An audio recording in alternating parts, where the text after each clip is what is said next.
Hey guys, my name's Ryan. I'm an industrial refrigeration tech. Come join me to learn about industrial refrigeration.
Hi guys, my name is Ryan, and on this episode, I'd like to kind of go over some of the ABCs of the industrial refrigeration. I work on the ammonia side, so that is my specialty area. I also work with CO2 cascade systems. However, first things first, safeties. If you don't know what you're doing on these systems, make sure you have somebody teach you or somebody to guide you before you're closing valves or doing anything like that. Number one in this industry, you don't want to trap liquid. It will explode at some point. If you trap liquid between two valves, the weakest point, it is going to explode. If you are looking to get into this industry, you are going to get into situations that you're very high up on buildings, you're high up in plants. So you have to be able to be comfortable, kind of being uncomfortable once in a while. You don't ever want to do anything that is not safe. If you are looking at getting into this industry, if you don't know the refrigeration cycle, I would definitely learn it. I came from the car world and chemical world, so I picked it up as I was learning this industry. So going through some of these things, I'd like to use this for just to kind of help some of you guys out there try and learn, or some of the newer guys coming in to have something to reference and go back to. So let's start off. We got compressors.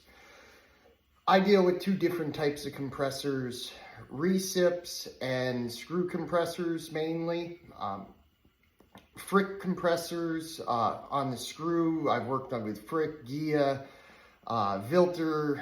On the recips, I've worked a lot with Vilter recips. This is what controls your suction pressure of your system. These plants can have multiple suction groups for different temperatures, different areas. You could talk freezers, coolers.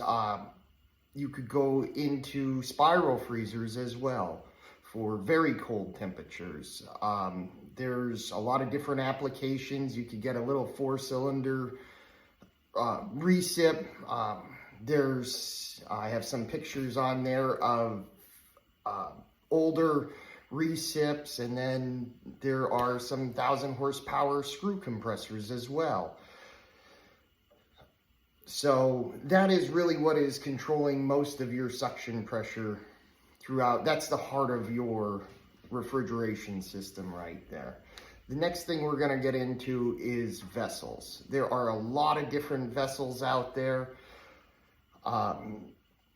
There is suction traps, high pressure receivers, surge drums, transfer drums.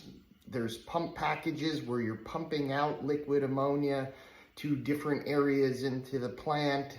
There's intercoolers where you're using a suction trap, but you're subcooling your liquid going out to the plant. These things hold the liquid into of the system, the liquid in the system itself. This is where most of the liquid is stored throughout the system. We could get further into details. I'd like to find some cutouts. So the next thing, the thing that actually removes the heat from the buildings, you have the air units. And there's a couple different types of air units. There's DX and there's also flooded. The flooded uses the pump packages to send out the liquid ammonia to the air unit. Solenoid controls when it feeds, when it does not feed. For these units, we actually, on the ammonia side, for defrost, we use hot gas, which actually uses some of our discharge pressure off of our compressors that pumps in, and we have a regulator in that, that it uses that same coil, and there is a regulator that is called the defrost regulator.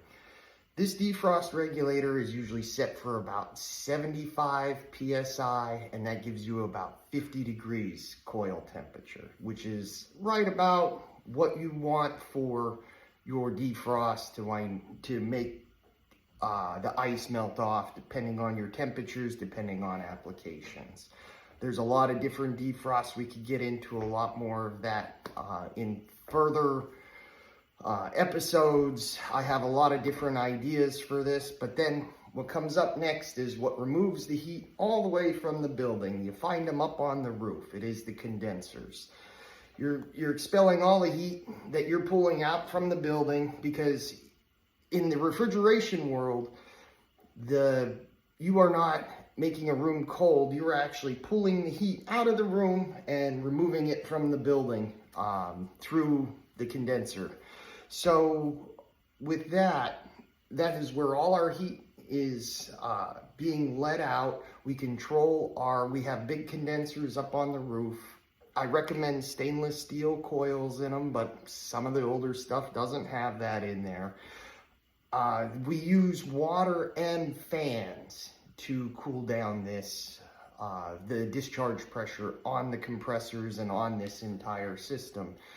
So there's a lot of different ways we regulate it. We have water, we have VFDs on fans. There could be multiple cells. There could be a lot of different things. So that's a wrap. Thanks for joining me, guys. This is to try and help you guys out there to learn about the ammonia refrigeration world.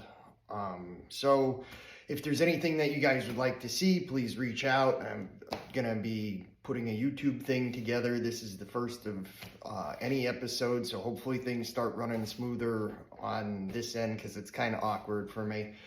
But I'll kind of keep things rolling. One of the next things I'm going to be doing is doing some oil pots to show how to valve it off, what it's like when you're draining an oil pot on an ammonia system. I have a little bit of video footage on that. It's kind of hard to do the videos in the engine rooms because they are very loud. That should have been something I said about safety. Ear protection is a must because you are around a lot of loud equipment.